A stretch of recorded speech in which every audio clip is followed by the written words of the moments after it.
Same thing. Same to you. It's great. I think individual success comes from team accolades, and I think we've been playing some really good basketball as of late. So, uh, shout out to my teammates and coaching staff for everything, and we got a lot more success in the future.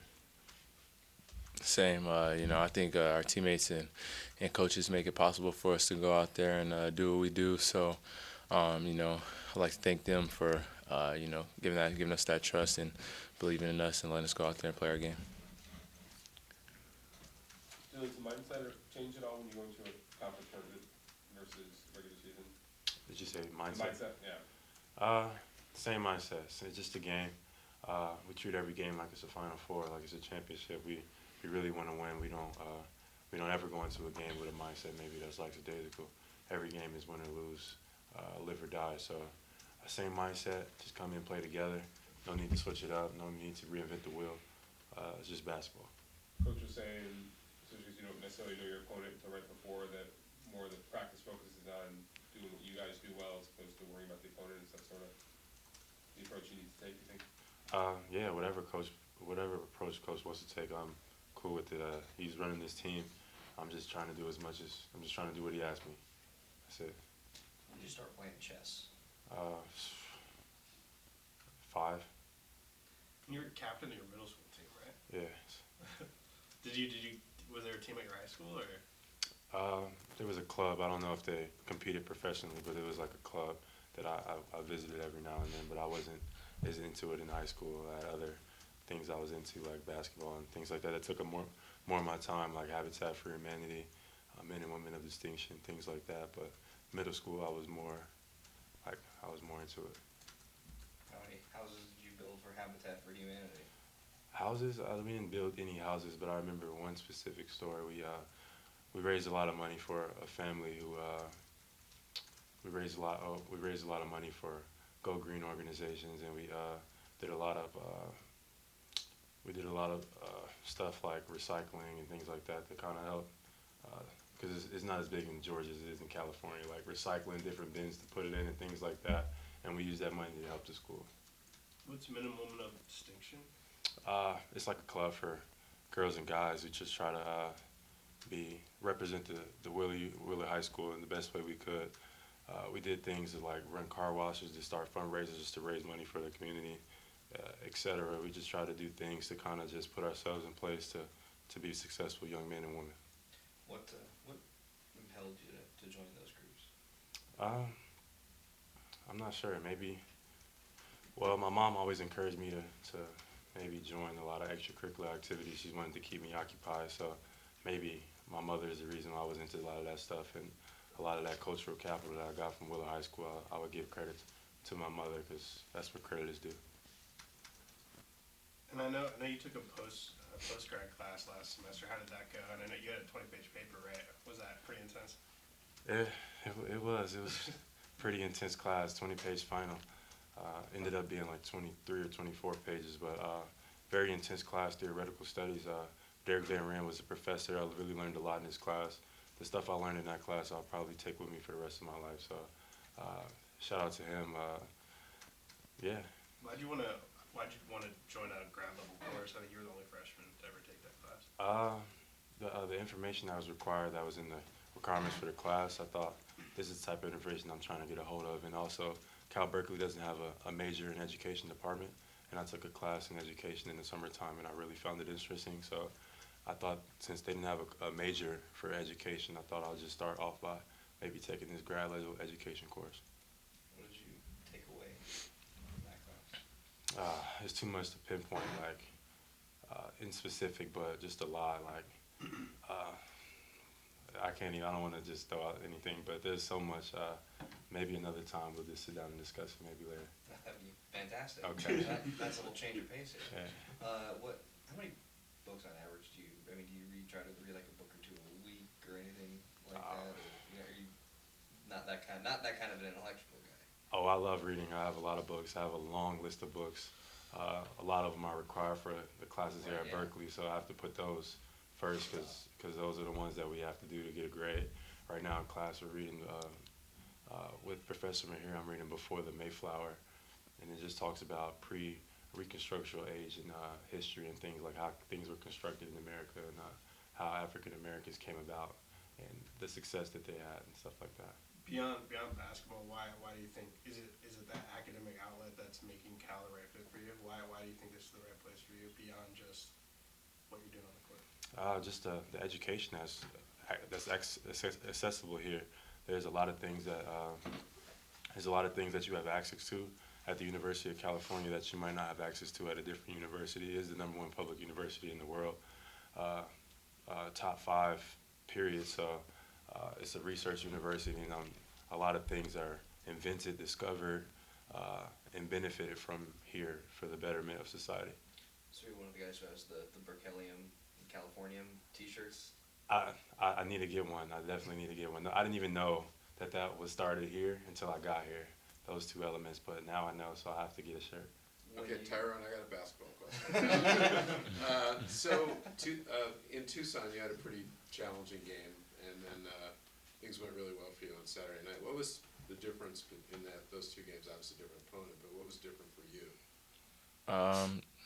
I don't think really anything I did was different. I think I was aggressive in both games. I think shots just went down at the rim from the 3-point line. I think I was just able to see the ball go through the rim and kind of got going. But again, in both games, I thought I was aggressive. Thought I played, the same way as I usually do. Are you going to try to import the curtain of distraction to the tournament?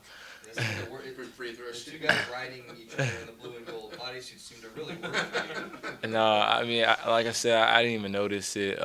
It was off to the side, and I wasn't really paying attention to it. The rim was just straight ahead, and the curtain was off to the left, so I didn't see what was coming out of it when I shot free throws. I mean, I know where it was, but like when I was shooting the free throw, I didn't notice what was coming out of it. I was just straight locked on the rim, and so I don't know. It didn't really bother me. They were pretty frustrated. Like every time you guys would make, and they were like, "Oh." Did you bring your eye? Because there was a moment you turned around and smiled. So was there a moment where once you're done shooting, you drift over there and you see just a flash of what they're doing? No, I didn't see it. What happened? I was shooting free throws, and I'm not a great free throw shooter, but they were all going in, and it felt good. So I was turning around smiling at my teammates. So that's honestly what was going on. You're obviously off to the side. Are you seeing any of the? Oh, I saw it. I saw it. Like they had like 3 guys in different colors, and they were waving their arms. That's what you're referring to, right? Yeah, I caught it on. I didn't catch it until my last free throw, and I think it caused me to miss. Well, then it did its job. Yeah. Well, yeah, what did you take away from the film from the Arizona trip that what was making things kind of difficult? Arizona did a good job of just taking away people's options. They did a good job of taking charges of. They got a lot of good calls for them in Tucson, so give credit where credit is due. Sean Miller did a good job. Lonzo Trier did a really good job of taking charge. I don't know how many he took that game, but I give credit to Arizona, and we'll see them in the tournament. What was the biggest area you think this team's grown over the course of the year? Our chemistry. I think it's a lot better now than it was before. Just learning to play with each other, learning to get each other shots, who has it going. We're becoming more selfless, and so that's always a good sign. Is that a gradual process, or did it just click in at a certain point? How's that? I think it's gradual. I think you got to work towards it, but I think it did click in. And once when we started playing really well, it was just everybody was playing for each other. And like I said, everybody was playing selfless.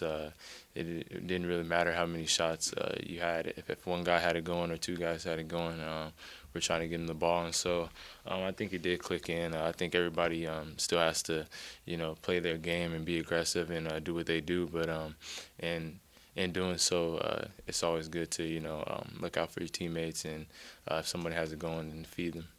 Something that is coming is more just really close games. How much does it help as you go into this whole March Madness type of season? How much does it help to have games like Arizona State, games like Arizona on the road that are close? And some win, some you lose, but how much does that kind of prepare you for what you guys have in front of you? I think you gotta be able to play under pressure. Not every game's gonna be a blowout. So when games are close, you gotta be able to execute down the stretch. 1 minute, 2 minutes on a clock, maybe it's tie game, whatever the case is. You gotta be able to run offense, execute, and then on the defensive side, you gotta be able to get stops and rebound in order to close out the game. And also make free throws, which is the area I think we're getting better at. Specifically me and Jaylen, who haven't been shooting it as well, but lately we've been shooting the ball really well from the line. So I think in those type of pressure situations, we have to be able to execute and get stops. And so it'll be big. From now on, it's win or go home, and I think everybody understands the importance of that. And so we'll be ready to go out and play hard and give it all we got. Jaylen, last semester was part of the adjustment just learning how to balance a pretty heavy course load, that 20-page paper and all that with basketball and kind of finding a right balance? Yeah, that's what life is about, trying to find a balance between the things that are most important to you. So education is one thing that's really important to me. So basketball is too, but Berkeley requires a lot from you. So you definitely have to find a balance, and time management is a key component that coming into college that you must have. So it definitely took me an adjustment phase, but I got a hold of it now. Your mom calls you old man because you move so slowly. Have you had to pick up the pace when you have to get to class on time and you need a little extra Yeah. time to sleep? What is it called? The extra 10? Berkeley time. Berkeley time. Yeah, That's that's a blessing, isn't it? clutch. I only met him like once or twice in high school, only in passing. So is it since you've come to college that you and he have developed that kind of relationship? Yeah, he's came to a few games. I think he's came to maybe 3 or 4 of the games, and I got to sit down and just talk to him for a bit. But in high school, I didn't really have the relationship that we have now, if that's what you're asking. Yes. All right, one last question. Tyrone, Coach talked about the difference that Cam and King have made in the team's defense. Could you, as a player, talk about what had changed when they started to play more and how it's affected the defense? Yeah, when Cam and King aren't on the floor, I think the paint is more open. Teams are able to, maybe throw it inside and score easier. Even, when we get beat as guards on the perimeter, they're able to get to the rim and make plays. And so when Cam and King are playing well and they're on the court for us, they're plugging up the lane. They save us a lot of instances, and sometimes we get them in foul trouble, which sucks, but it's a part of the game, and we do recognize that, and we're thankful to have them down there, to block shots and battle with those big guys, and like I said, to save us, because it does happen, every game, we're going to get beat some play, here or there, and so those guys have been playing, they've been big for us. Arizona game, I thought they played really, really well. They battled. We were able to out-rebound them, and that's, because of those two guys down there, and Ivan as well, down there battling with the bigs and rebounding. And so we just got to continue to get them to come along, and offensively, and continue to work on that, and they'll get there. They're good guys. They want to be better. They want to get better, and so they put the work in on the floor. And but yeah, they've been tremendous for us.